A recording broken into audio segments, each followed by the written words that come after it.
नमस्कार, प्रणाम। मैं निशराज आपके लिए एक और न्यूज़ लेकर आया हूँ दोस्तों। हमारे भोजपुरी इंडस्ट्रीज के ट्रेंडिंग स्टार खेसारी जी का एक गाना आ रहा है, जिसका पोस्टर आ चुका है।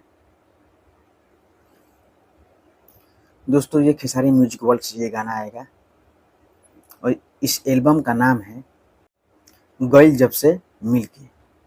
दोस्तों, इस गाना को लिखे हैं कृष्णा बेदर्जी जी और म्यूजिक दिए आशीष वर्मा जी।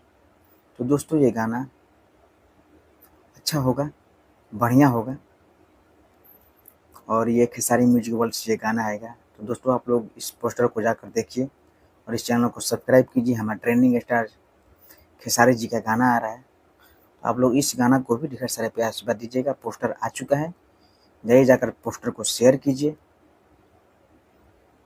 और अगर आप हमारे चैनल को सब्सक्राइब नहीं किए तो सब्सक्राइब कीजिए। अगर फेसबुक देख रहे हैं तो आप हमारे पेज को फॉलो कीजिए।